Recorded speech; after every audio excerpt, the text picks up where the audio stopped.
আজকের এই ভিডিওটা দেখার পর এই যে দোতারা স্টাইল সম্পর্কে আপনার যত রকম প্রশ্ন আছে মনে, আশা করি এই সকল প্রশ্নগুলোর উত্তর আপনি এই আজকের একটা ভিডিও থেকেই পাবেন।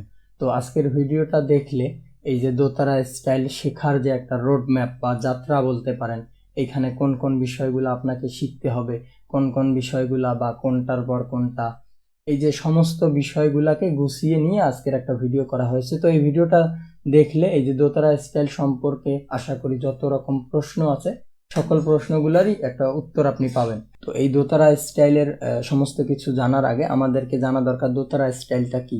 তো আমার পিছনে যে দোতারা দেখতে পাচ্ছেন, সেই দোতারাটা বাজানোর যে কৌশল বা সিস্টেম, সেটাকেই যদি আমরা উকুলেলেতে বাজাই তাহলে হলো আমাদের উকুলেলেতে দোতারা স্টাইল, অর্থাৎ উকুলেলেতে ওই জিনিসটা বাজানোর সিস্টেমটা আমরা বাজাই। এরপর যদি আমরা ব্যঞ্জো বলি, ব্যঞ্জোতেও কিন্তু ওই দোতারা স্টাইলেই বাজানো হয়, অর্থাৎ বাজানোর টেকনিকটা সেম। অর্থাৎ আপনি এই জিনিসটা আয়ত্তে আনতে পারলে সেটা যে কোনো বাদ্যযন্ত্রতেই হোক বাজাতে পারবেন। হয়তো বা এখানে একটা সমস্যা হতে পারে, যেমন দোতারার ক্ষেত্রে ফ্রেডগুলা মার্ক করা নাই, ব্যঞ্জোর ক্ষেত্রে আপনাকে ফ্রেডের দূরত্ব একটু বেশি, এই জিনিসটা তো এগুলা মোটামুটি ফিজিক্যাল ব্যাপার, এই একটু প্র্যাকটিস করলে চলে আসবে। তো এই গেল দোতারা স্টাইল। তো দোতারা স্টাইলে যদি আমরা কোনো গান বাজাতে চাই আমাদেরকে দুইটা জিনিস মাথায় রাখতে হয়, একটা হচ্ছে সুর, একটা তাল। একটা নির্দিষ্ট তালের উপর একটা সমস্ত গান তৈরি হয়। তো ধরেন যে আমাদের দোতারা স্টাইলের ক্ষেত্রে 3-4টা তাল শিখতে হবে, একটা বিষয় গেল। এরপরে আসে হচ্ছে সুর।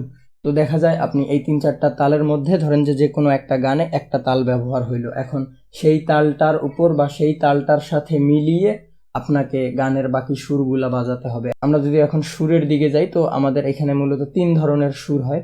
তো কোমল, করি, শুদ্ধ। তো এটাকে আমি সংক্ষেপে কষ্টের সুর বা রোমান্টিক সুর এভাবেও বলি, যে এগুলা বিস্তারিত আলোচনা করলে অনেক কথা বলা লাগে। তো আমরা সেদিকে না যাই, আমরা জাস্ট একটা ধারণা দিচ্ছি আজকের ভিডিওতে। তো আমরা পাইলাম একটা তাল এবং সেই তালের সাথে মিলিয়ে এখন কোমল, করি বা যে কোনো সুর আপনাকে সেটার উপর বাজাতে হতে পারে।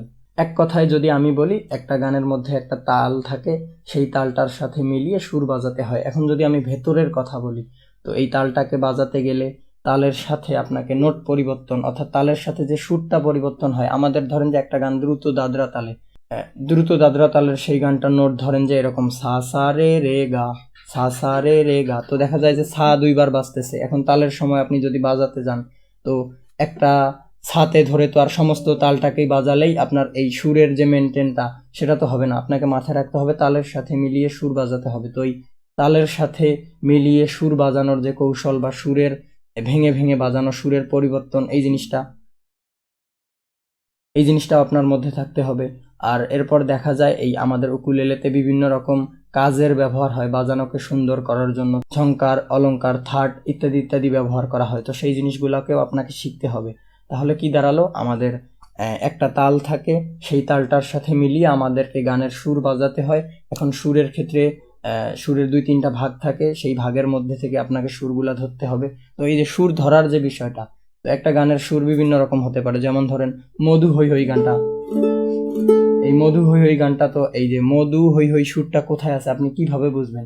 তো বিভিন্ন রকম প্র্যাকটিসের মধ্য দিয়ে আপনার এই যে সুরের সেন্সের যে ব্যাপারটা, এটাকে নিয়ে আসা হয়। তো যখন আপনি সেই প্র্যাকটিসগুলো করবেন, সুরের সেন্স নিয়ে আসার ব্যাপার, তো ধরেন যে একটা গানের সুর, মধু হই হই গানের সুরটা এখানে এখানে আছে, আপনি এটা জানেন।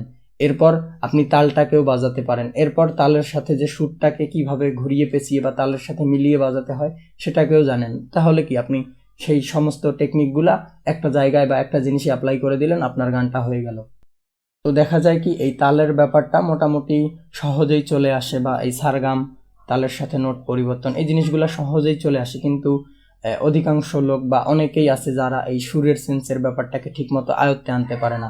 এই সুরের সেন্সের ব্যাপারটাকে ঠিকমতো আয়ত্তে না আনার একটা কারণ হচ্ছে যে সঠিক গাইডলাইন না পাওয়া, কিভাবে আপনি সুরটাকে ধরবেন। সুরটা হচ্ছে ভাই একটা অনুভূতি, সুরকে ধরতে হলে সুরকে বুঝতে হবে, আপনাকে অনুভূতি বুঝতে হবে, অনুভূতিকে অনুভব করতে হবে। তো এরকম বিভিন্ন রকম কৌশল আছে সুরকে ধরার। আপনি যদি সঠিক উপায়ে এই জিনিসটা করেন, হয়তোবা দেখা যাবে সময় লাগবে, কিন্তু না হওয়ার কিছু নাই, একটা পর্যায়ে গিয়ে চলে আসবে। তো আমি এতক্ষণ এই যে দোতারা স্টাইলের রিলেটেড যত কথাবার্তা বললাম, আমাদের একটা রেকর্ডেড কোর্স আছে। সেই রেকর্ডেড কোর্সে এই দোতারা স্টাইল রিলেটেডের এই সকল বিষয়গুলাকে সুন্দরভাবে ধাপে ধাপে সাজানো আছে, একটার পর একটা, একটার পর একটা। তো কোনটা শিখবেন এখন, এরপরে কোনটা শিখবেন, তারপর কোনটা শিখবেন, তার পরবর্তীতে হচ্ছে একটা পর্যায়ে গিয়ে সকল জিনিসগুলাকে একসাথে করে একটা গানে সেটার ব্যবহার, তারপর এই যে গানের সুরগুলা ধরা, সুর বোঝা, সুরকে অনুভব করা, সুর খুঁজে পাওয়া, যে কোনো গানের সুর কোথায় থাকে, শুদ্ধ কোমল করি ইত্যাদি ইত্যাদি সকল বিষয় আমাদের এই রেকর্ডেড কোর্সে এই ধাপে ধাপে সাজানো আছে। আপনারা যারা শিখতে চাচ্ছেন তাদের জন্য এই রেকর্ডেড কোর্সটা হতে পারে উত্তম একটা মাধ্যম শেখার। তো আসলে এই দোতারা স্টাইলের বিষয় বা যে কোনো বিষয় আহামরি কঠিন কিছু না।